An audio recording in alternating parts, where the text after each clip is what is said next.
Hi friends, இன்றைக்கி நம்ம என்ன பார்க்க போகிறோம்னு பார்த்தீங்கன்னா, நான் ஃபீல் பண்ண இன்னொருத்தவங்களோட ஹாப்பினஸ். நான் சடனாக வந்து பைக்கில் போயிட்டு இருந்தேன் ஒரு எமர்ஜென்சியாக. ஸோ அப்போ இவங்க 2 பேரும் ஹைவேல வந்துட்டு இருந்தாங்க. பட் என்கிட்ட அப்போ அமௌண்ட் இல்லை, ஏன்னா ஃபோனில் தான் காசு இருந்தது.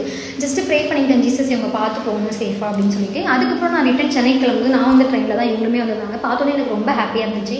ஸோ அப்போவுமே என் கையில் கொடுக்குற அமௌண்ட் இல்லை, என்கிட்ட இருந்த ஆப்பிளும் அண்ட் பனானாவும் கொடுத்தேன். கொடுத்த உடனே அவங்க கூட இருந்த பெரியவர் தான் அவங்களுக்கு ஊட்டி விட்டாங்க. சாப்பிடவே இல்லை போல், வேறு எதுவுமே என்கிட்ட இல்லை கொடுக்குறதுக்கும். கொடுத்த ஒரு சின்ன ஆப்பிள் அவனுக்கு அவ்வளோ சந்தோஷமாக இருந்தது. என்னை பார்த்து சிரிச்சுட்டே இருந்தான். எல்லாருக்குமே ஹெல்ப் பண்ணுவேன், பட் கொடுத்துட்டு வந்துடுவேன். நான் இவங்களை பார்க்கும்போது எனக்கு ரொம்ப ஹாப்பியாக இருந்துச்சு. அவ்வளோ ஹாப்பியாக அவனும் இருந்தான். இந்த வீடியோவில் இங்கே பார்த்தீங்கன்னா தெரியும்.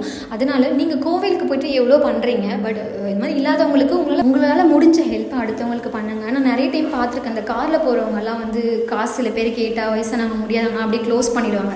ஸோ அந்த மாதிரிலாம் நீங்களுமே பண்ணாதீங்க. இல்லாதவங்களுக்கு ஹெல்ப் பண்ணுங்கள். ஒரு நாளைக்கு நீங்களே அந்த நிலைமைக்கு வரலாம். அதனால் வாய் பேசவே முடியாது. எனக்கு பார்க்கும்போது ரொம்ப கஷ்டமாக இருந்துச்சு. பட் அவனுடைய ஹாப்பினஸ் எனக்கு ரொம்ப